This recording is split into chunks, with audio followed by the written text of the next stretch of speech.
explicar, quer dizer, está colocado para vocês, então vamos fazer aquele mesmo probleminha que a gente fez. Eu sei que R a menos 1 tem que ser eta, R transposto eta. Então isso é o que vai me relacionar os elementos dessa matriz. Então se eu supuser, como no caso anterior, que a minha matriz é R, é A, B, C, D, então vamos lá, R a menos 1 é 1 sobre AD menos BC, D menos B menos C, A. Isso tem que ser igual a 1, 0, 0, menos 1.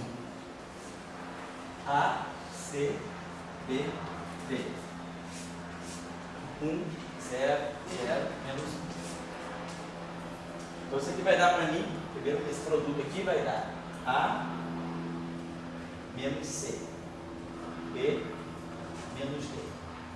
E multiplicando agora pela outra, vai ficar A menos C menos BD.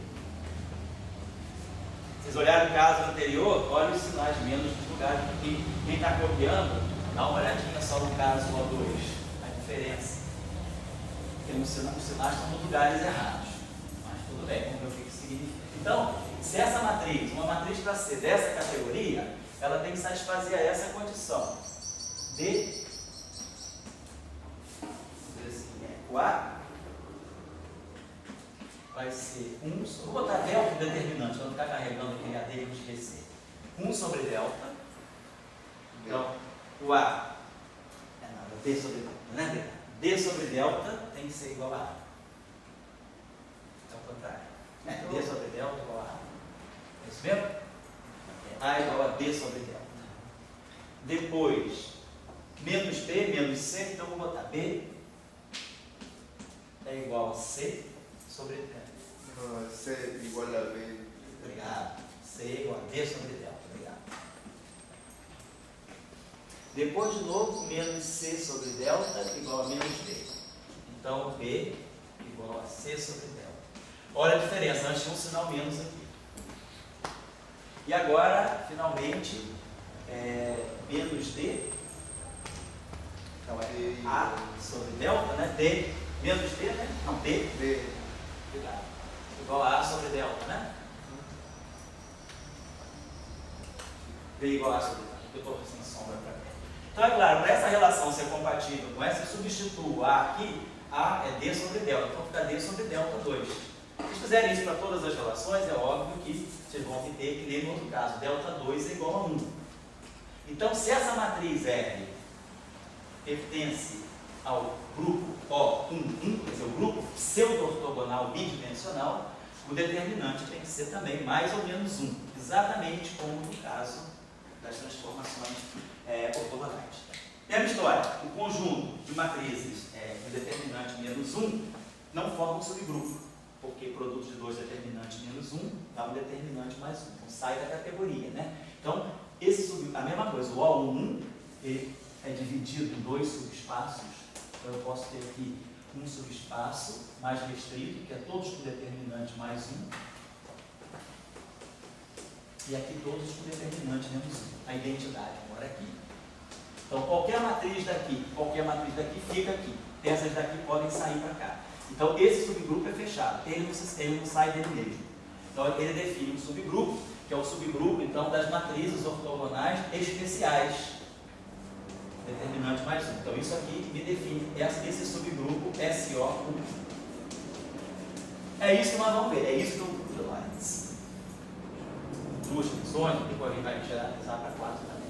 Então, vamos estudar agora a estrutura de uma matriz SO1. No caso do SO2, aquela matriz representava uma rotação. Qual era a transformação que eu estava fazendo? Eu estava rodando os eixos coordenados através da matriz L pertencente a SO2. Agora, a minha relação me diz que D é igual a A. Então, aqui é A, aqui é A.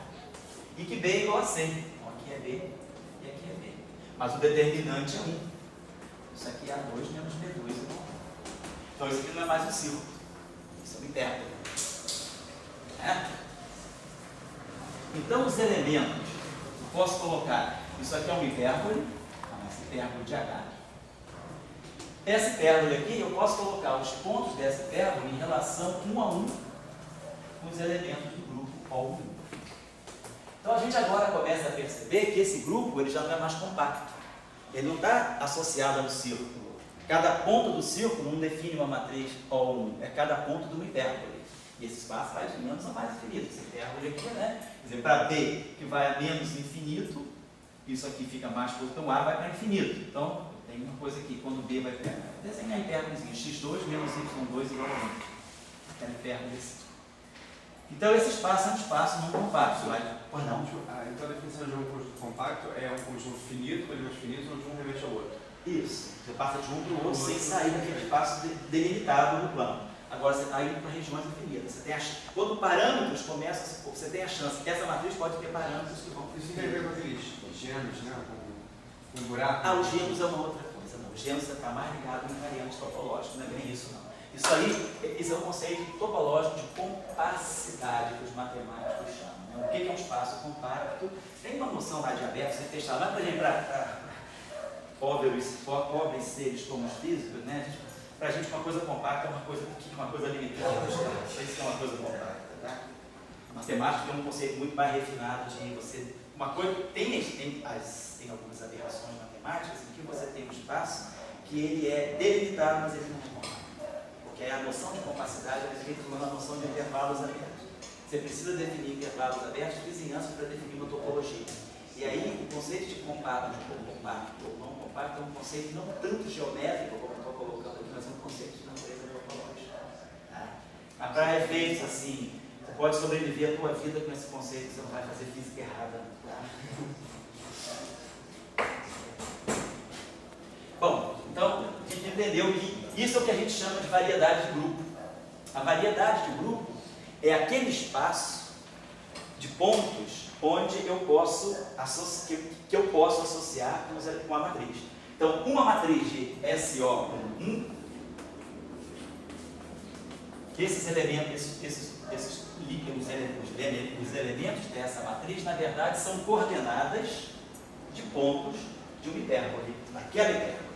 Então, aquela é a variedade, é o espaço onde eu busco os pontos que vão construir as matrizes SO1. Então, isso aqui é pura álgebra, e isso aqui já é um conceito mais geométrico, né? Um conceito mais de geometria depois diferencial. Por isso que a gente pode, os grupos de Lie são chamados de grupos topológicos, por essa razão. Eu posso sempre associar um espaço curvo, cujos pontos vão estar representando os elementos de uma matriz de grupo.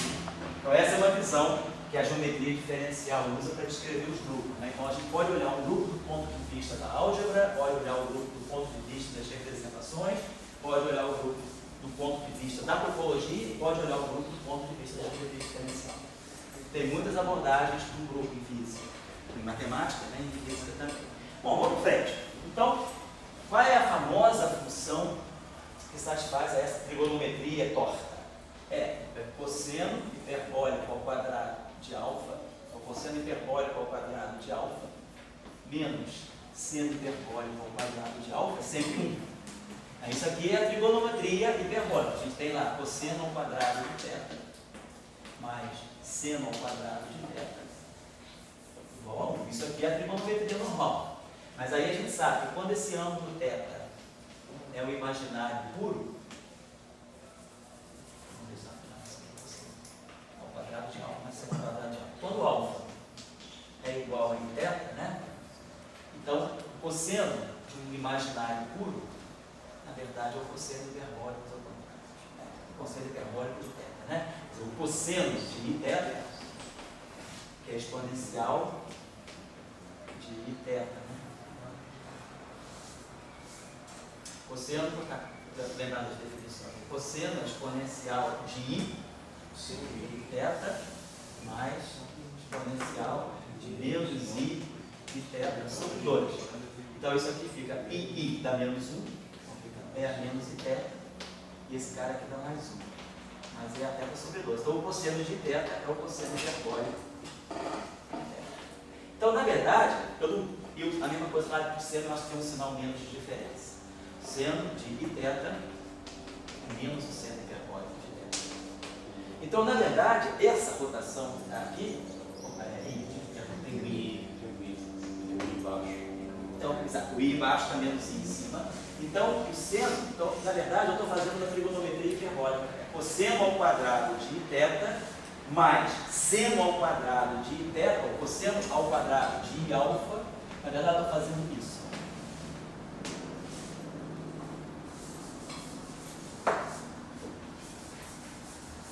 Cosseno ao quadrado de alfa é o cosseno ao quadrado de alfa. Seno ao quadrado de alfa é menos seno ao quadrado de alfa. Então, na verdade, eu estou fazendo uma rotação. Faltou H, né? Você não H, você colocou. Agora vamos ver agora.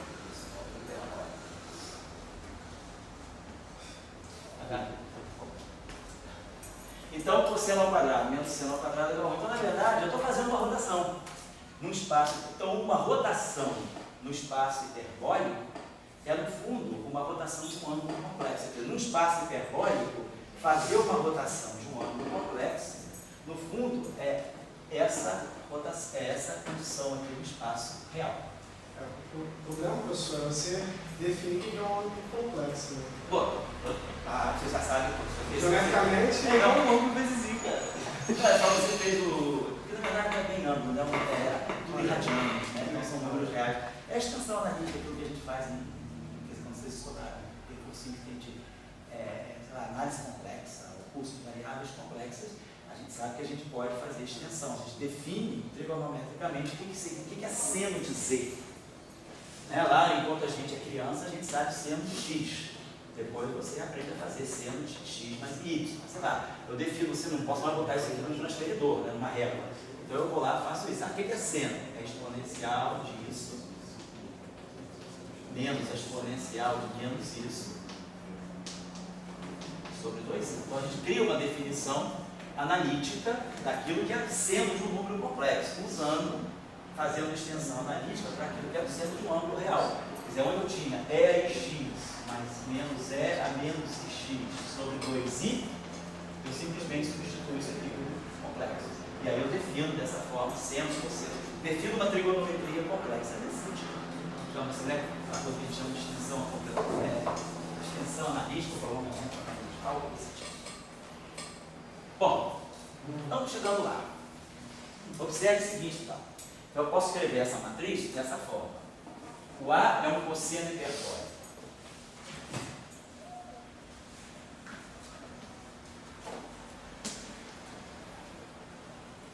Então, essa matriz deixou de ser simétrica.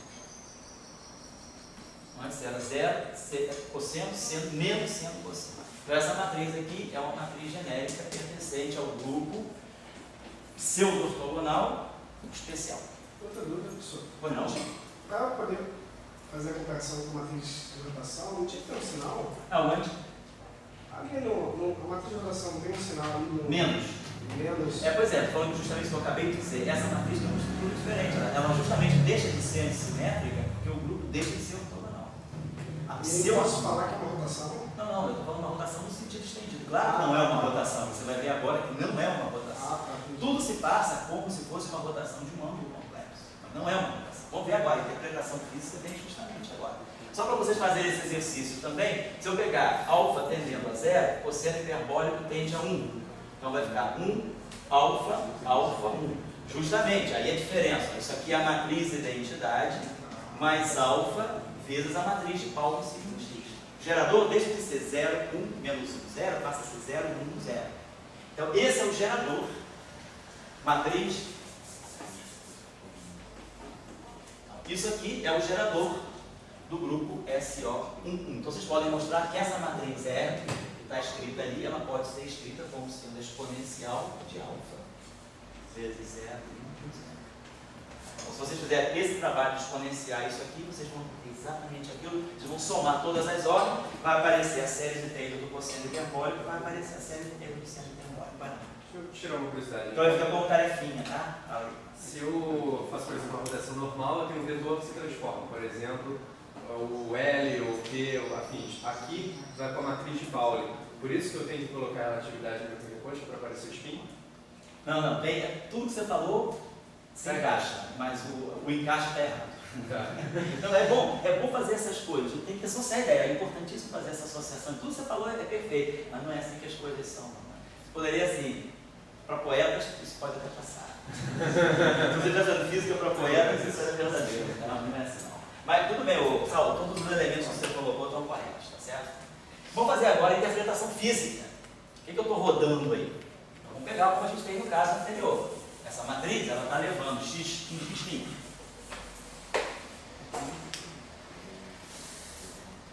Então eu tenho isso aqui, essa matriz está fazendo esse trabalho para mim, CT', x'. Cosseno hiperbólico de alfa, seno hiperbólico de alfa, seno hiperbólico de alfa, cosseno hiperbólico de alfa, CTx.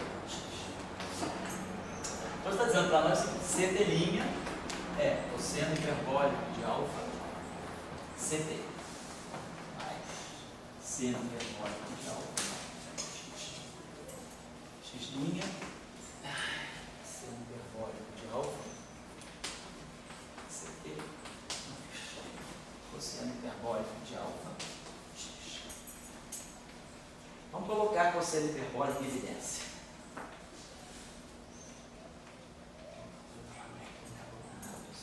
Geometria aqui, tá vendo? Não sei, não tá não?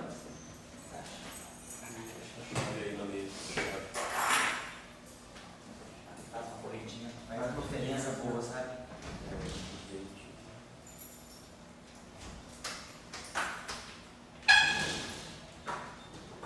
Já tá vendo? Os gaúchos agora com temperaturas. Já viu? Gaúcho, tá? Tem um vídeo no YouTube que é muito legal. Os Pelotas ou os gaúchos? Não, os gaúchos. Tá. Aí eles vão falando das temperaturas do Brasil, né? Por Ah, exemplo, 20 graus na Bahia, Armagedon. Essa coisa é muito legal. Ah, é o YouTube? Como é que você bota? Como é que você procura É lá? uma piada. Como é que é gaúcho de Gaúcho? várias temperaturas? Ah, gaúcho, você tem. Ele só sai pra se divertir quando tá muito frio. Assim, engraçado. Não, 5 graus. 5 graus, gaúcho. Não é da Nem carioca, precisa não? colocar uma blusinha de manga. E carioca? Já não é 15 graus, César Maia decreta Olimpíadas de candidatura para Olimpíadas de Inverno. A vida já foi esquentando. Né? Você vai ver quando chegar o inverno do Rio de Janeiro, 22 graus, mas choveu, carioca bota blusa de frio. Só se só chover, você vai ver que você vai ficar muito chocado. Mas ele vai mudar também. A Nayara, por exemplo, com esse sol, na bolsa dela tem a sombrinha. É isso aí, né? Sombrinha também. Né? Então, cosseno hiperbólico de alfa colocando em evidência, então aqui vai ficar x mais tangente hiperbólica de alfa.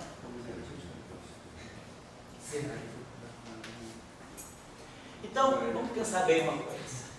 Todo mundo sabe lá da matemática hiperbólica, da trigonometria hiperbólica, que o cosseno hiperbólico é uma função sempre maior do que 1. Né? Ela é limitada, cosseno hiperbólico. Cosseno hiperbólico de alfa é exponencial de alfa, que é maior ou igual a 1, mais a exponencial de menos alfa, que é positiva, é sempre, ela é menor do que 1, né? Ela faz assim, uma faz disso, e a outra cresce, né? Assim. Então, a soma de qualquer maneira, quer dizer, o menor valor que isso aqui pode ter, isso aqui no mínimo, vale 1. Quando isso aqui for 0, quando isso aqui for negativo, isso fica positivo, e dessa função aqui a gente sabe, ela é sempre maior ou igual a 1. Né? A representaçãozinha do cosseno hiperbólico é uma parábola bastante aberta, aqui fica uma parábola, né? Aberta aqui. Então, o cosseno hiperbólico é um número sempre maior que 1. Deixa eu apagar isso, só lembrar isso aqui. Tá, vamos lá?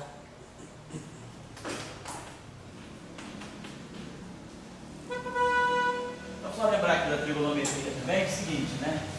A tangente hiperbólica de alfa, ela é cosseno hiperbólico sobre o cosseno hiperbólico. Né? Então, se eu souber o cosseno hiperbólico, eu posso tirar a tangente hiperbólica. Ou vamos pensar assim, se eu souber a tangente, suponhamos que a tangente hiperbólica de alfa, eu vou chamar de um beta. Então, se eu conheço a tangente hiperbólica, eu sei que o seno hiperbólico é beta cosseno hiperbólico. Então, eu sei que o cosseno hiperbólico ao quadrado de alfa menos seno hiperbólico ao quadrado de alfa, que é beta 2 cosseno hiperbólico ao quadrado de alfa. Isso tem que ser igual a 1. Estou usando o fato, eu conheço tangente hiperbólica de alfa, é isso que eu estou falando.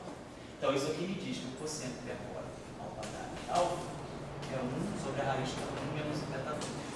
Mas como esse número aqui é sempre maior do que 1, quando eu tirar a raiz, basta tirar, só posso tirar a raiz positiva. Então eu já sei que esse quociente hiperbólico, então se eu souber que eu vou dizer que esse beta é a tangente hiperbólica alfa. Ou seja, a tangente hiperbólica de alfa é o beta. Se eu disser que a tangente hiperbólica, tudo aí depende de alfa, então eu vou dizer, eu conheço alfa pela sua tangente hiperbólica, porque nós sabemos que a tangente hiperbólica é uma função invencível, né? Ela é desse tipo. A tangente hiperbólica ela tem essa forma. Ela é limitada entre mais 1 e menos 1. Né? A tangente hiperbólica. Então, no infinito ela tende a mais 1, no menos infinito ela tende a menos 1. Então, qualquer número que eu souber a tangente hiperbólica, eu sei quem é esse número. Então, essa relação é uma relação biunívoca bem definida. Então, a gente define o alfa pela sua tangente hiperbólica. Então, isso aqui é raiz quadrada. Então, posso colocar aqui 1 sobre a raiz quadrada de 1 menos beta 2. 1 sobre a raiz quadrada de 1 menos beta 2. Isso aqui eu estou chamando de beta. Professor, beta isso só está renomeando, né? Só estou renomeando. Eu digo que a tangente hiperbólica de alfa é um valor beta. É que eu uma vez estava pesquisando, parece que tangente de alfa também está relacionado com V sobre C. É o que vamos fazer agora. Isso? Esse aqui não é um número menor do que 1, Ah, sempre em módulo. Então, o que a gente pode fazer? A gente pode pensar, já que eu estou querendo interpretar, estou querendo dar uma interpretação física para isso. Então, se eu tenho um objeto que é sempre menor ou igual a 1, quem está aparecendo aqui é o beta, é a tangente hiperbólica de alfa. Qualquer tangente hiperbólica, ela se situa entre 1 e menos 1. Então, esse valor aqui, beta, ele está limitado entre menos 1 e mais 1. Então, menos 1 menor do que beta, menor do que 1. Então, eu poderia pensar o seguinte: o que eu conheço? Eu estou pensando num espaço onde eu estou falando de velocidade da luz. Eu criei o espaço de Minkowski em cima da física da luz. Eu sei que qualquer objeto que se desloca nesse espaço, fisicamente, ele deve ter. Se eu quero interpretar, eu estou à luz da minha interpretação do O2. Eu fiz uma transformação entre dois observadores. E vi que no caso do O2, a matriz de O2 ela roda os eixos. Nesse caso, eu estou observando o seguinte: a matriz não roda os eixos. Porque ela faz uma coisa do tipo CT mais X. Ela está me dando o quê? Uma noção de progressão. Né? Quando T é 0, eu estou numa posição X. Quando T aumenta, eu estou mexendo nisso aqui. Então, essa relação que eu poderia pensar, então vamos interpretar a beta como sendo um parâmetro de velocidade sobre a velocidade da luz. Isso aqui é o que eu imponho a mão. Então, isso aqui é a minha interpretação. Eu vou interpretar esse número menor que 1 como sendo a razão entre uma velocidade e a velocidade da luz. E eu quero que essa velocidade seja a velocidade de alguma entidade física que se desloca com velocidade menor que a da luz. Então, com isso, eu poderia dizer o seguinte: eu tenho que CT' seria 1 sobre a raiz quadrada de 1 menos beta 2 CT mais V sobre CX. E X' 1 sobre a raiz quadrada de 1 menos beta 2 X mais V sobre C vezes C da V. E aí a gente começa a observar o seguinte: posso aqui dividir tudo por C. A gente começa a observar que quando esse beta tende a 0, né? Então esse valor aqui, ou seja, V sobre C é muito pequeno, isso aqui tende a 1. Se V sobre C é muito pequeno, isso aqui é V2 sobre C2. Esse valor aqui tende a 0, mas aqui não tem V sobre C, esse sobrevive. Ó, o que é isso aqui? Isso aqui não é uma transformação de Galileu? Então, quando V sobre C tende a 0, eu tiro que T' é igual a T. E X' é igual a X mais T. Mais ou menos tanto faz, mas eu posso interpretar como isso aqui é um número real, tanto faz botar um sinal menos, eu posso botar esse sinal menos aqui só para poder marcar com a convenção de que o cara está andando para a direita. Tá bom? Esse sinal menos aqui é completamente arbitrário, nada muda se eu deixar mais. Mas nós vamos botar o menos só para vocês interpretar isso como um referencial que vai para a direita. Então, se eu boto esse menos aqui, aqui é menos e aqui é menos. O que é isso aqui? Isso aqui é uma transformação entre dois observadores. Um está aqui e o outro está aqui. O referencial x' se deslocando com velocidade v. Quer dizer, a minha posição do objeto aqui, né? Se esse cara está andando aqui com velocidade vt, a posição dele instantânea é vt, então o x, a posição x, vai ser, se eu quiser olhar para esse aqui, então é como se esse cara está aqui, o referencial linha está aqui, a posição vt, e a minha posição x está aqui. Então, a minha posição em relação a esse observador aqui é x menos v. Ou seja, isso aqui é uma transformação galileana entre dois observadores, um parado e o outro caminhando para a direita com velocidade v. Isso nesse limite. Então, o que a gente observa é que essa transformação, que é o que a gente não chama de transformação de Lorentz, né? A gente chama isso aqui de gama, o famoso fator gama, raiz quadrada de 1 menos v2 sobre c2, isso aqui então é nada mais, nada menos, apareceu no grupo SO1. Então, na verdade, o que a gente mostrou é que as transformações do grupo pseudo-ortogonal no espaço de Minkowski, elas estão dando justamente as transformações de Lorentz. Essas são as transformações de Lorentz para nós. Então, nesse espaço, ela não tem uma interpretação de rotação. Quer dizer, no espaço de Minkowski, aquilo que deveria ser uma rotação aparece como uma translação. É uma mudança de referencial, não pela rotação dos eixos, mas sim pelo deslocamento dos eixos. O que eu estou fazendo é justamente isso, né? Assim. No outro caso, né, nós tínhamos isso. A gente estava fazendo isso, o caso do O2. X' por Y'. Fiz essa rotação dos eixos. Aqui, eu perdi a noção dos dois eixos. Eu tenho o X e tenho o eixo temporal. Então, suponhamos que os dois referenciais estão aqui e que eu tenho um referencial linha, né? Um referencial que está assim, se movendo para cá, né? Nesse eixo aqui, mas caminhando à direita. Aqui seja a posição desse cara. Esse cara instantaneamente esteja aqui. Então, ele está nessa posição. Então, isso aqui é o VD do observador. E isso aqui é a posição X desse para o referencial S. E isso aqui é a posição em relação a esse observador. Então, isso aqui é o X'. X' é a posição desse ponto em relação a esse cara que está caminhando nesse instante, está aqui. E X é a posição em relação à origem, que é a origem uma linha. Então, X é igual a X' é igual a X menos VT. Então, na verdade, isso que está aqui é simplesmente a generalização de uma transformação galileana, quando agora eu não posso mais ter V sobre C tendendo a zero, tem V sobre C finito.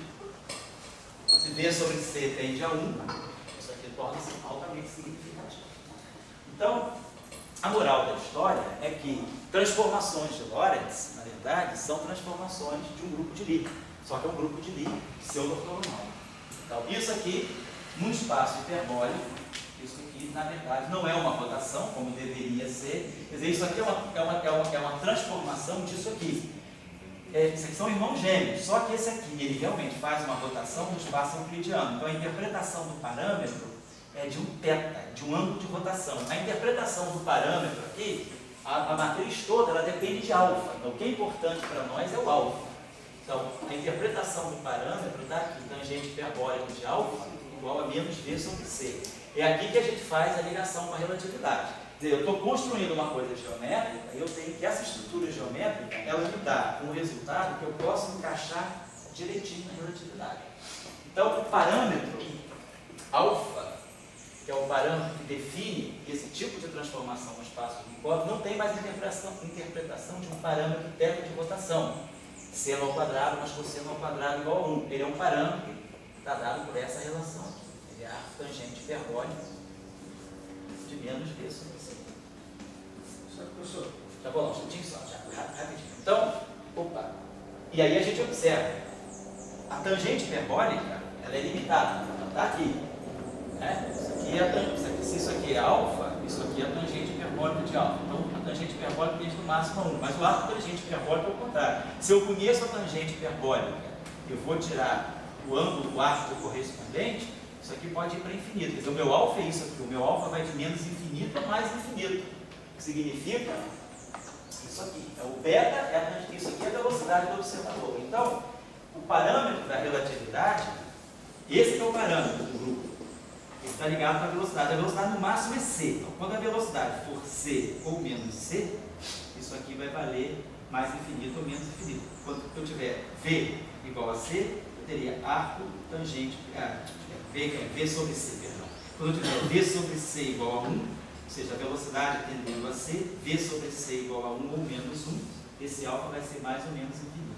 Então, o parâmetro do grupo, que é o alfa, quem define a matriz, que é cosseno, seno hiperbólica, né? Esse parâmetro vai correr, o alfa vai correr de mais a menos infinito, à medida que a velocidade corre entre 0 e a velocidade da luz. Então, essa aqui é a interpretação. O parâmetro não é o v, o parâmetro é o alfa. Então, por isso que o grupo é não compacto, porque esse parâmetro pode ir de menos a mais infinito. O alfa está aqui, ó. Quando o alfa é mais infinito, a tangente hiperbólica de alfa, que é o v sobre c, vale 1. Então, v igual a c. Aqui é v igual a menos c. Claro o conceito? Então, o grupo gerou. Então, nós não geramos a transformação de Lorentz por uma construção, vamos dizer assim, geométrica em cima da relatividade. A gente simplesmente falou, eu tenho um grupo, eu tenho um espaço, onde eu tenho uma métrica. A física está toda aqui. É nessa métrica que está a relatividade. A relatividade está nessa métrica, quando essa métrica ela define o intervalo que dá a propagação da radiação eletromagnética, que dá a propagação da luz. CT dx igual a CT. É isso que é a física da luz. dx igual a CT. dx ao quadrado igual a C2 dt2. C2 dt2 menos dx ao quadrado igual a zero. Isso significa o intervalo infinitésimo de propagação do sinal eletromagnético. Isso define a métrica. Então, nesse espaço, eu sei que em cada ponto do espaço, né, é como se eu pensasse, então, numa notação bidimensional desse modo. Aqui eu tenho CT e aqui eu tenho X. Então, num dado ponto, a partir desse ponto, quer dizer, para um certo valor de X, um certo ponto X, eu posso mandar um sinal luminoso para cá ou um sinal luminoso para cá. Isso aqui significa que C dt é mais ou menos dx. Então, se eu tenho esse ponto aqui, e nesse ponto eu mandei um sinal luminoso, nesse ponto eu vou desenhar um cone de luz, a luz se propaga sempre nessa coisa aqui. A luz é isso aqui, é o cone de luz construído nesse ponto, tudo que tem velocidade menor do que a da luz está aqui, e tudo que tem velocidade maior do que a da luz está aqui. Então, a física da luz, ela me cria um espaço onde em cada ponto do espaço eu crio um cone de luz, e aí eu sei, se a luz, ele vai estar se propagando aqui. Se é menor do que a da luz está aqui, se a velocidade é maior do que a da luz está aqui. Então eu crio um conceito que me permite agora identificar o que é a luz e o que se propaga com velocidade menor do que a maior do que a da luz. Essa aqui é a física da relatividade especial nesse espaço. Então o significado da métrica, a física da relatividade, ela está nessa métrica aqui, e eu crio esse espaço aqui com essa métrica, e isso aqui me define claramente uma estrutura. Em cada ponto do espaço eu posso criar um cone de luz. Se eu estou num ponto x qualquer, então eu sei que o dx, então eu sei que x menos x0 é igual a ct menos t0. Faz a mesma coisa. E aí cria essa reta em cima desse ponto. Cria o cone de luz. Já vou lá que o primeiro gelo está no escrito. Então é isso aí. E aí a nosso raciocínio foi argumentação de simetria. Qual é a classe de transformações mais gerais que eu posso fazer que deixe a estrutura de cones de luz invariante, que deixe essa coisa aqui? Quer dizer, se eu estou fazendo transformações táticas C2 dt2 menos dx2 igual a zero, é invariante, não muda, significa que eu não estou mudando. Em cada ponto do espaço eu posso mudar de referencial, mas eu não mudo a estrutura de cone de luz. Porque a luz, se ds2 é zero, ele continua zero para qualquer observador. Se ds2 é positivo, ele continua positivo para qualquer observador. E se ds2 é negativo, ele continua negativo para qualquer observador. Então isso é um absoluto que eu crio. Esse é o conceito de simetria. Então qual é o grupo de transformações que me faz esse trabalho é o grupo SO1. E aí eu tirei as transformações, aí foi pura algebrazinha barata. No final eu chego a essas transformações. Aí eu olho para essas transformações e fisicamente aquilo está me representando a mudança de um observador em translação em relação ao outro, com uma velocidade v sobre c. Então a gente interpreta as transformações de Lorentz como sendo transformações de um grupo SO1. Certo? Por que você queria falar, Tiago? Professor, eu imagino que quando o Minkowski fez isso, ele já utilizou a informação que C é o limite, né? Sim. Eu quero dizer assim, todas essas contas, ela já está construída para que dê isso, né? Ela não responde o porquê da coisa, né? Claro que não, ela está acomodando uma física, você está criando uma teoria. Quando você cria uma teoria, você tem que colocar postulados, alguma coisa você tem que partir, você não prova que nada sai do zero. Sim. Então você chega. Quais são os dois postulados fundamentais? C é o constante universal. Então eu posso definir um conjunto, um vetor CTX, porque se isso aqui fosse uma velocidade qualquer, quando eu mudar de referencial, esse aqui muda. Justamente, o importante é que aqui é C. Qualquer observador que eu pegar não vai mexer nisso. Então essa estrutura aqui é universal. Então, primeiro, segundo ponto, quer dizer, o primeiro postulado é o da equivalência do sistema de referência, e o segundo ponto é o postulado da constância da velocidade da luz. Justamente, a constância da velocidade da luz é que está me dizendo que isso aqui, se é zero para um observador, tem que ser zero para qualquer outro observador. Então, quando eu faço que isso é igual a isso, é aí que eu estou dizendo que a velocidade da luz é uma constante. O contexto para fazer a pergunta tem a ver com aquela polêmica do neutrino superluminal. Sei. Que assim, o Einstein fala que tem que ser constante, mas ele não afirma que tem que ser sempre aquele valor. Ele afirma também que tem que ser aquele valor. Não, o que a gente diz que tem que ser, o que se coloca é, os objetos que caminham com velocidade maior do que a da luz, que eles estão fora do cone de luz, você então, se você tiver, se você está... Porque assim, o valor da luz é calculado pelas constantes eletromagnéticas. Observe isso aqui.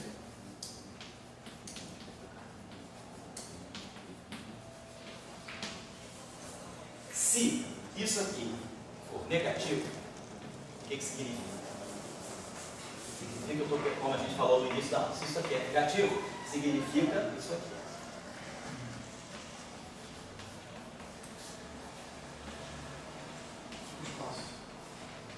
Isso, tipo espaço. Significa que eu estou falando de um deslocamento infinitesimal de alguma coisa que tem velocidade maior do que a da luz. Isso aqui é V2 sobre C2.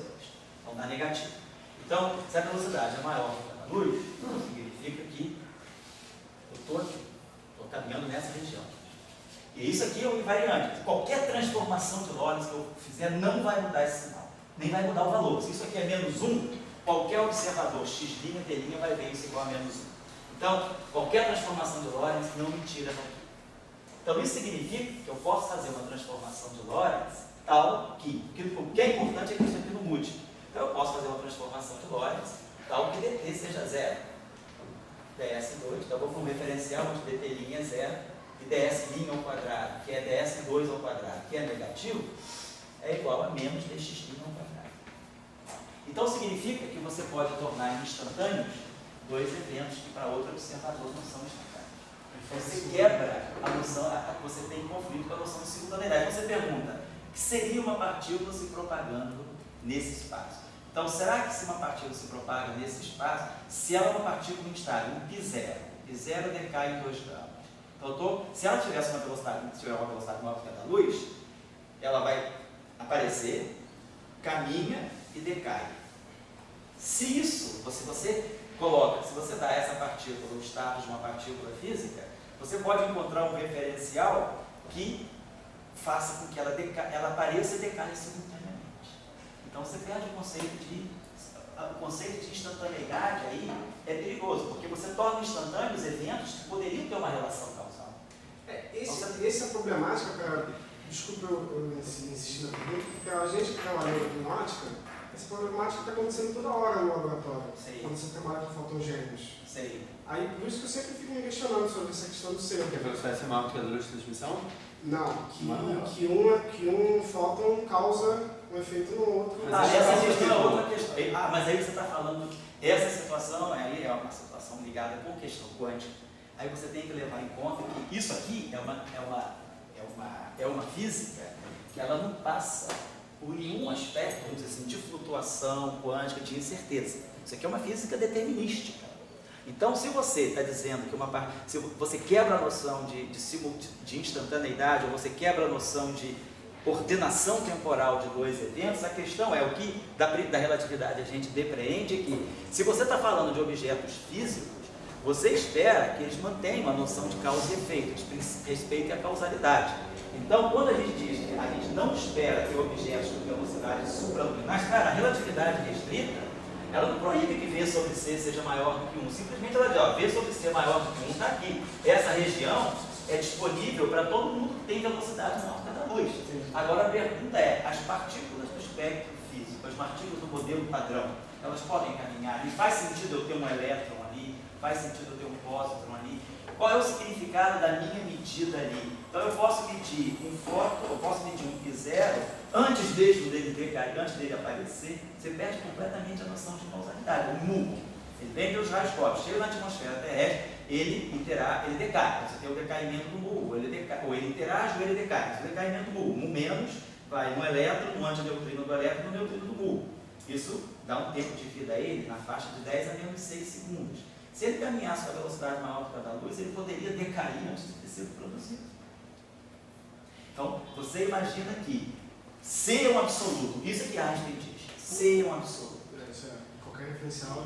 Agora, a relatividade especial, ela também é feita, a física da relatividade especial, quando você faz a cinemática relativística, você estuda as colisões, para poder estudar a conservação de energia em momento e ver como é que são os espalhamentos, ela é feita para todos os objetos que se propagam com velocidade menor do que a da luz, ou igual a da luz, que é o caso do fóton. Você estuda o decaimento do π0, que 2 gamas na relatividade especial, né? Decaimento eletromagnético, 0 gama, a gente tira as frequências dos gamas, tira o ângulo que os 2 gamas saem do decaimento, né? Se o π0 não tiver um referencial de reforço, está caminhando, tá? Bom, então é uma questão de violar, quer dizer, não está violando o postulado fundamental da relatividade especial, mas está violando a noção de causalidade que nós temos dentro da relatividade especial. Então, o que a gente diz é que sempre, qualquer ponto do espaço, você traça o cone de luz. Então, todos os objetos físicos, em relação a esse cone de luz, eles têm que estar aqui ou aqui. Aqui pode ter coisas que você não vai interpretar fisicamente. Esse é o problema. Então, o neutrino supraluminal não é que ele estivesse quebrando o princípio não está dizendo que C deixa de ser o invariante. Ele tem velocidade maior do que C. C continua sendo invariante. Agora, o que você está dizendo, o que você está esperando com a relatividade é que você não coloca nada de físico fora do cone de luz. Então, você espera que toda espécie de partícula deva se propagar com velocidade menor do que a da luz. Aí a questão também que se coloca um pouquinho é, se a velocidade de um objeto é maior do que a da luz, e esse objeto aparece, ele é físico, então deve ter algum princípio então por trás dizendo que você pode ter velocidades maiores do que a da luz. Essa que é a questão. Mas você não destruiu a relatividade especial por conta disso. Na minha opinião, você continua valendo que C é 1 sobre raiz de μ0, ε0. μ0, permeabilidade magnética do vácuo. ε0, permissividade elétrica do vácuo. Cara, independe se eu estou andando ou não estou andando, com velocidade, né, baixa, o vácuo é aquele. ε0 e μ0 não muda, né? Nesse sentido, eu acho que a velocidade da luz ela tem que ser realmente uma constante universal. Agora, se tem um objeto que viaja com velocidade maior do que a da luz, a gente vai realmente ter que estender um pouquinho a noção de relatividade. A gente vai ter que abrir o... Não. Então, a gente pode ter objetos fora do cone de luz. Mas como é que eu faço uma física para objetos fora do cone de luz? Pergunte ao professor Erasmo Recami, como eu falei contigo no início. Né? Bota por trás de campos de spin 5 meios, esse de ocorrer, do evento ocorrer antes da produção da partícula? Poderia ser, porque a gente sabe que nós não sabemos ainda interpretar o que seria uma partícula elementar realmente com spin maior do que 2. Nós conseguimos, nós temos partículas com spin 5 meios, 7 meios, mas são ressonâncias hadrônicas. São mesos ou são bários que são formados de 4. Então, objetos com spins mais altos compostos por quartos, nós sabemos trabalhar, é a física de Harvard. Mas o que é uma partícula elementar? Com spin 5 meios, com spin 3, a teoria de campos ainda não sabe responder a isso. Não existe uma teoria quântica de campos para objetos com spin maior do que 2 que consigam interagir sem violar a causalidade. Então, como você está falando, se você detecta uma partícula com velocidade supraluminal, ela poderia ser uma partícula de spin maior do que 2, mas ela está com a velocidade maior do que a da luz. Então, nós temos que entender, deve ter uma nova física em ação. Essa nova física pode ser uma dimensão extra. Pode ser uma dimensão extra. Uma interpretação física conveniente no outro espaço. No outro espaço. Antes de si. Você poderia pensar. Um ET que saiu lá do antidecíter, né? Saiu da quinta dimensão, é assim. Poderia pensar, pode ter uma. Porque você está pensando, então, tem uma física além do modelo padrão aí.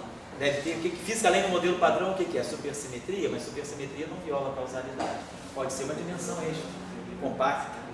Poderia ser alguma coisa, tipo essas histórias que a gente tem de wormholes, né? Poderia ser um tipo de um buraco de minhoca no espaço de só, claro. É o que o pessoal, inclusive, andou pensando para justificar os neutrinos supraluminais. Antes do Huber mostrar que parece que realmente eles são luminais. Não chegou um pouco próximo da violação? Como?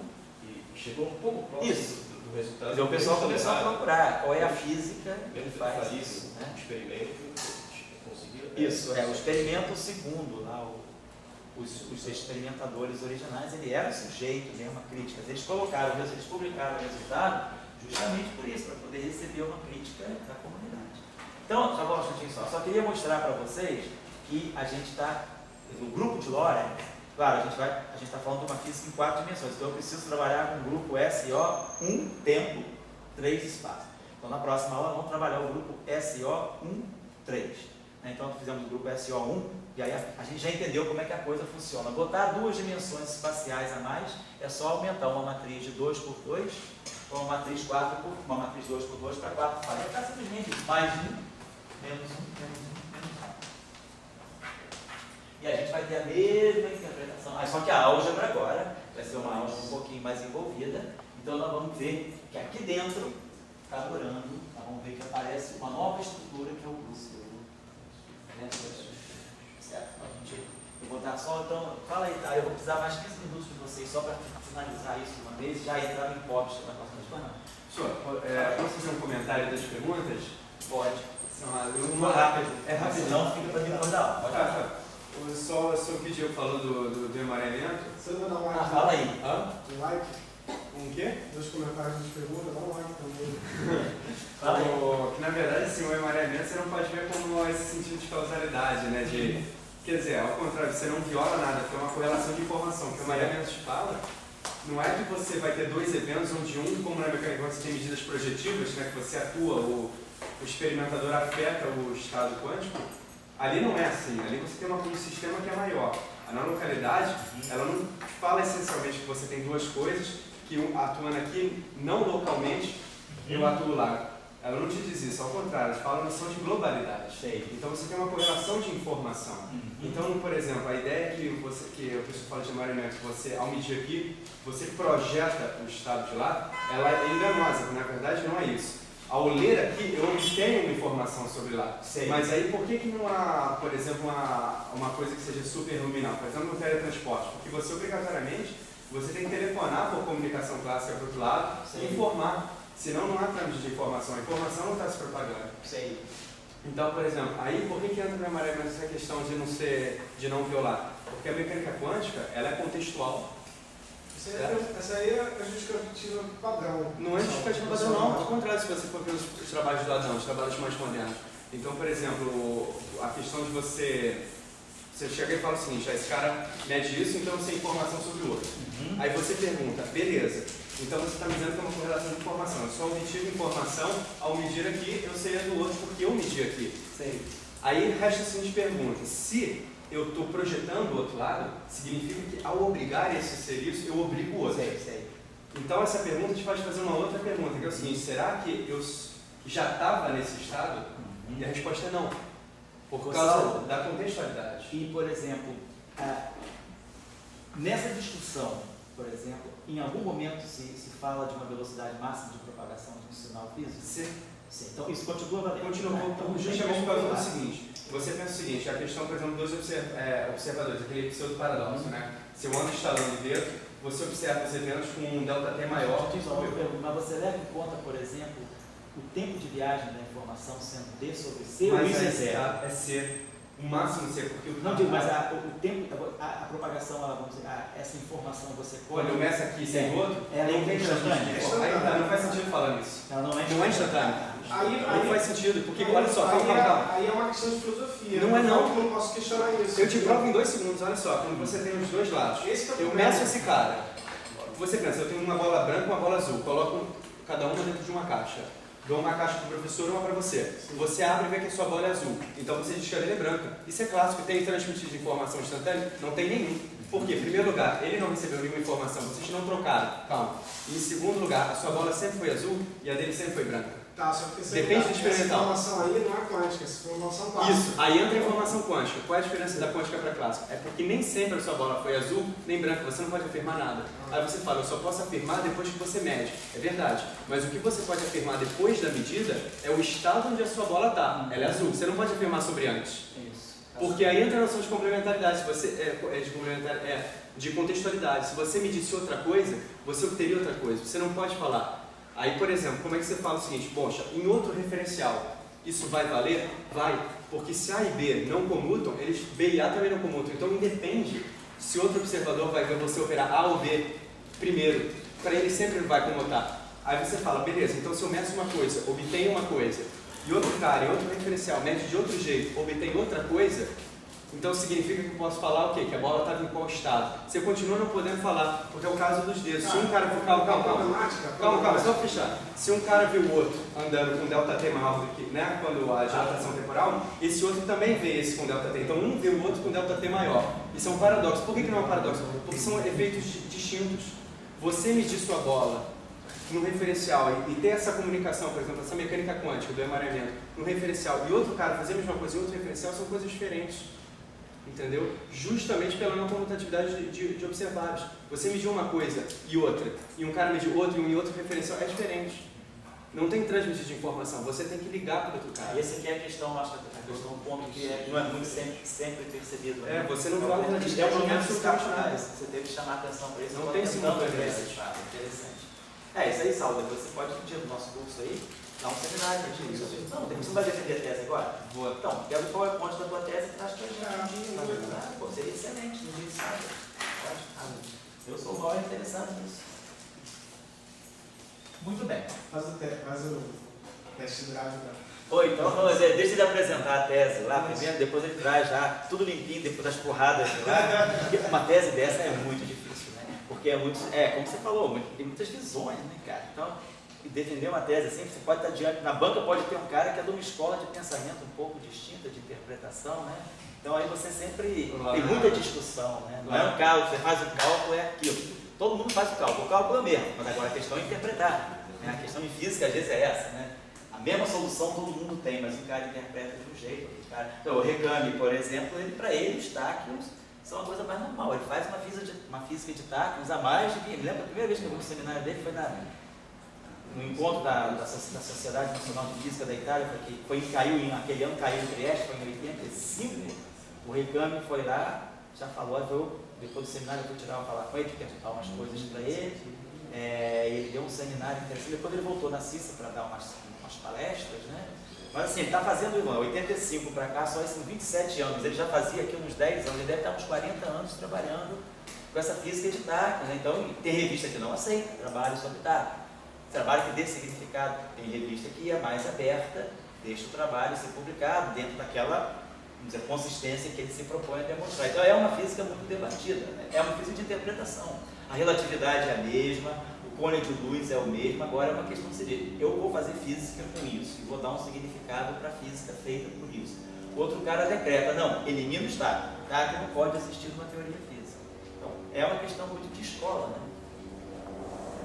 Vou colocar aqui uma coisa para vocês, o que pode ser mais interessante. Similar a de Paulo contra o Dira. Oi? Similar a discussão A do Paulo discussão contra o do Dira. Paulo e Dira aqui, olha, Paulo sempre dando paulada no Dira aqui mesmo. Pensar aqui. Vamos fazer o seguinte, que é mais rápido, vamos pegar o seguinte. Nós fizemos então, nós pegamos o grupo SO2, fizemos a rotação no espaço euclidiano bidimensional. Fizemos rotação, entre aspas, né? No espaço hiperbólico bidimensional, no espaço de Minkowski. Para a gente chegar, o nosso ponto de chegada, nós vamos querer chegar ao grupo de Lorentz, que é o grupo S igual a 3. Mas aqui dentro tem um setor espacial de 3 dimensões. Então vamos trabalhar um pouco o grupo SO3, que eu vou querer mostrar para vocês a relação que tem entre SO3 e SO2, que é importante para a mecânica quântica, porque aqui estão os geradores das rotações e aqui está o spin.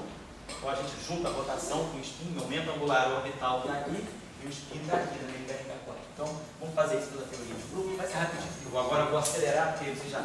Agora é só fazer com o cálculo com matriz que vocês podem fazer. Então eu vou trabalhar agora no espaço euclidiano tridimensional.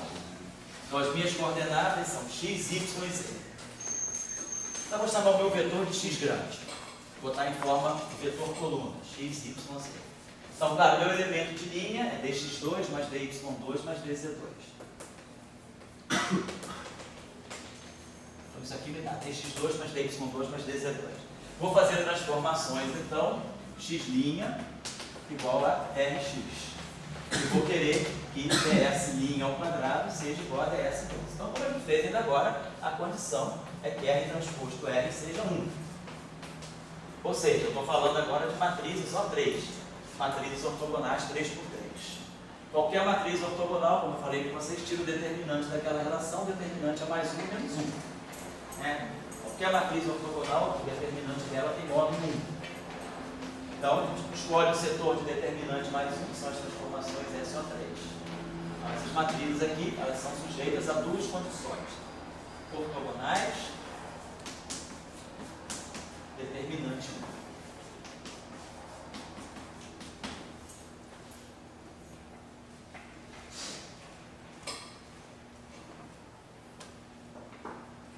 Então,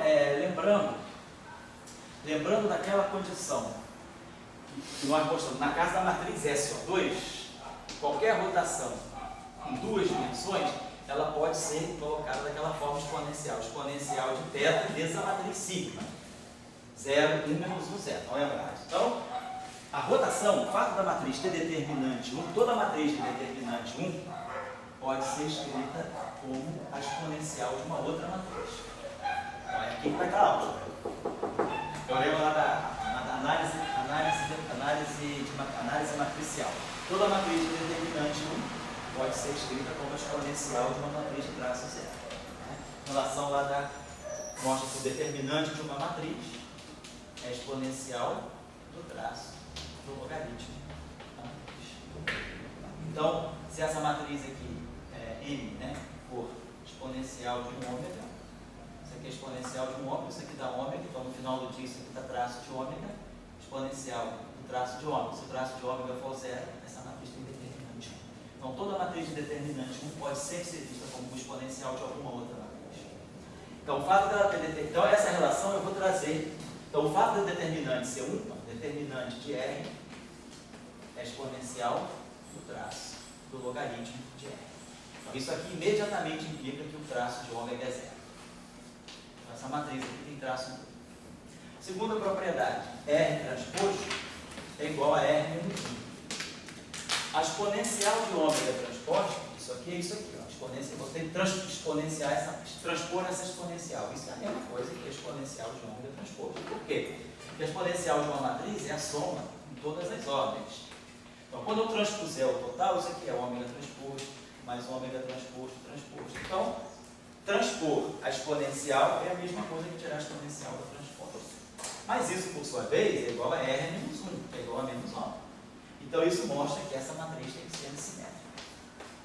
Então, se o grupo é ortogonal, se a matriz é ortogonal, a álgebra, que é o ômega, ela é antissimétrica. Então, o grupo das matrizes ortogonais está associado à álgebra das matrizes antissimétricas. Então, eu posso trabalhar ou com R, que é o grupo, que é sempre mais complicado, porque tem uma estrutura não linear, ou trabalho com a álgebra. Então, R pertence ao grupo SO3, então transformações ortogonais especiais. Ômega pertence a essa álgebra SO3, que é o quê? É a álgebra das matrizes antissimétricas. Então, eu reduzo o problema a estudar matrizes antissimétricas, que é uma coisa bem mais simples do que estudar determinante. Determinante é altamente não linear. Ele vai multiplicar aquele monte de coisa. Então, é bom, né? Qualquer matriz antissimétrica 3×3, qualquer matriz antissimétrica tem diagonal nula. Então, se ela é antissimétrica, aqui é A, aqui é menos A, aqui é B, aqui é menos B, aqui é C, aqui é menos C. Só para quebrar a rotina, vamos botar menos B. Não, é só por uma questão de convenção. Mas tanto faz. Então, é uma matriz que depende de 3 caras. Qualquer matriz antissimétrica é isso aqui. Então, qualquer matriz antissimétrica pode ser escrita assim, ó. A, 0, 1, 0, menos 1, 0, 0, 0, 0, 0. Mais B, 0, 0, menos 1, 0, 0, 0, 1, 0. Desculpa a velocidade, mas isso tudo vocês sabem. 0, 0, 0, 0, 0, 1, 0, menos 1. Então, qualquer matriz antissimétrica pode ser expandida numa base de 3 matrizes fixas, que são aquelas ali. Então, isso é que é a base da álgebra de Lie. Isso é a álgebra de Lie, o SO3. Isso é isso aqui. É uma álgebra. Toda álgebra, ela é expandida em termos de uma base, um espaço vetorial, que a base é essa. 3 matrizes de base independentes. Qual é a interpretação de cada uma matriz dessa? Então, você já viu. Isso aqui é aquela matriz 0, 1, menos 1, 0. Isso aqui faz uma rotação no plano XY. Estou fazendo essa, imaginando que essa linha aqui, isso aqui é X, Y, Z. Isso aqui é X, Y, Z. Então isso aqui é o plano XY. Estou fazendo uma rotação, isso aqui é uma transformação de SO2 no plano XY. Isso aqui, ó, 0, essa aqui, ó. Estou fazendo uma rotação no plano XZ, ZX. E estou fazendo aqui uma rotação no plano YZ. Então isso aqui é uma rotação no plano XY, uma rotação no plano ZX e uma rotação no plano YZ. Então eu tenho 3 rotações independentes, uma em cada plano coordenado. Isso é a base da minha álgebra de Lie de SO3. Vocês podem então mostrar o seguinte exercício. Vou pegar, chamar isso aqui, ó, sigma 1, sigma 2. Isso eu posso fazer assim, ó. Matriz sigma 1, ela é 0, 1, 0, menos 1, 0, 0, 0, 0, 0. Essa matriz aqui, ela é uma matriz que faz uma rotação em torno do eixo do X, do eixo dos eixos, né? Ela está fazendo uma rotação no plano XY. Vou chamar essa matriz. Então, vamos pegar essa matriz aqui, vamos botar um outro nome para chamar essa matriz aqui, o seguinte, ó. Essa matriz 0, 1, 0, menos 1, 0, 0. 0, 0, 0. O que essa matriz faz? Ela está fazendo uma rotação em torno do eixo dos eixos.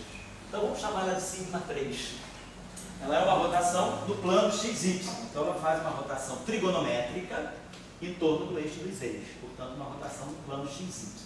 Então eu posso chamar essa matriz também dessa maneira. Eu vou chamar ela de sigma XY. Ou seja, eu faço uma rotação no plano XY, que é a mesma coisa que fazer uma rotação em torno do eixo dos eixos. Isso é sigma 3 ou sigma 1? Essa é sigma 3. Então, Fazer uma rotação. Como se fosse 3, 2, 1.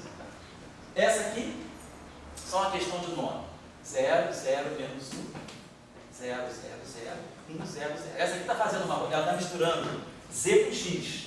Então, se ela mistura Z com X, ela faz uma rotação em torno do eixo dos Y. É o sigma 2. Então, essa rotação aqui é uma rotação trigonométrica no plano ZX. Não é XZ não, porque a rotação é trigonométrica. Tá? Se vocês fizerem, ela vai fazer uma rotação. Se eu pegar o plano XZ, do plano XZ, eu posso fazer uma rotação horária ou trigonométrica. Estou fazendo uma rotação no sentido trigonométrico, exatamente como essa aqui. E depois eu terceira matriz 0, 0, 0, 0, 0, 0, menos 1, 0. Essa aqui está acoplando Y com Z. Ela deixa o X desacoplado. Acopla Y com Z, portanto é uma rotação no plano YZ, portanto é uma rotação em torno do eixo do X. Ou seja, é uma rotação no plano YZ. Então são as 3 matrizes. Então isso é a base da minha álgebra SO3. Então qualquer matriz de SO3, ela é escrita como uma combinação desses três geradores. Né? Vocês podem observar aqui o seguinte, como isso aqui é XY, eu vou aproveitar essa notação. Então isso aqui é uma rotação no plano 1, 2. isso aqui é uma rotação. Vamos fazer o seguinte, para não ficar carregando essa rotação complicada, assim, muito identificada, vamos chamar isso aqui de ômega 3, ômega 2 e ômega 1. Vamos fazer isso, é melhor. Então, ômega 3, ômega 2 e ômega 1 são essas bases, são essas matrizes. Essa aqui está no plano XY, é o ômega 3, essa aqui está no ZX, é o ômega Y, e essa aqui está no Y, é o ômega X. E eu vou usar essa notação para especificar os planos coordenados. Rodar em torno do eixo dos eixos, no sentido trigonométrico, é fazer uma rotação sigma xy, sigma 2. Rodar em torno do eixo dos y é fazer uma rotação sigma 3. Rotação dos eixos. Rotação do plano coordenado. E essa aqui é o sigma 2, 3. Certo? Só para vocês observarem isso aqui. O que a gente pode observar aqui de cima? Se eu pegar o computador de ômega 1 com ômega 2, todo mundo sabe calcular. Vamos tirar o computador de ômega 1 com ômega 2 rapidinho só. Ômega 1 vezes ômega 2, 0, 0, 0. 1, 0, 0. E 0, 0, 0. Então, isso é ômega 1 vezes ômega 2. Menos ômega 2 vezes ômega 1. Então é 0, 1, 0. 0, 0, 0 e 0, 0, 0. Então, vocês observarem, isso aqui vai me dar menos 1 aqui, uma logia. Que é menos o quê? Que é menos a matriz ômega 3. Aí vocês podem fazer o mesmo, aí vocês completam essa tarefa aí. Então, ômega 1, ômega 2 dá menos ômega 3. Ômega 2, ômega 3 dá menos ômega 1. E ômega 3 ômega 1 dá menos ômega 3. Ou seja, vocês têm essa relação aqui. Ômega I, comutador com ômega J, dando menos epsilon I. JK, ômega K. Já estão sentindo a semelhança com o momento angular da mecânica quântica. L1, L2, só que lá tem o I H cortado. Teoria de grupo não tem H cortado. Teoria de grupo é puro número. Mecânica quântica, ela coloca um H cortadozinho para fazer física. Então ela põe um parâmetro de dimensão de energia desse sistema. Então eu só trago a física quando eu coloco o H cortado. Mas eu estou fazendo uma coisa que é pura teoria de grupo. Mas daqui a pouco, se eu multiplicar por IH cortado, eu vou ganhar exatamente o momento angular da mecânica quântica. Então, vamos deixar assim por enquanto. Então, isso aqui é a chamada álgebra de Lie de SO3.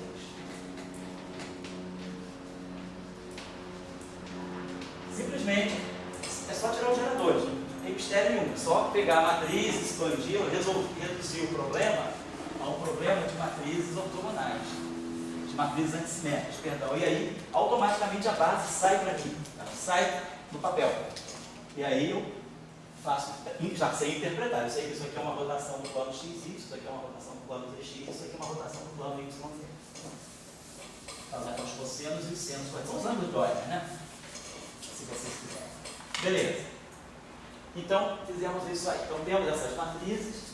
Só para fechar aqui, a gente pode também colocar, ou uma outra maneira de colocar isso aqui é a seguinte: se eu pegar a matriz sigma e j, então, se eu pegar a matriz sigma e j, o que essa matriz está fazendo? Ela gera uma rotação no plano coordenado YJ. Então, estou fazendo uma rotação no plano YJ. Essa é a matriz sigma e j. Mas essa matriz, ela tem linha e coluna. Então, se eu pegar a matriz sigma 1, 2, ela tem linhas e colunas. Então, eu vou pegar agora o elemento da linha M e coluna N. Então, eu estou pegando, isso aqui especifica, não é linha e coluna, isso aqui especifica a matriz, a rotação que ela faz.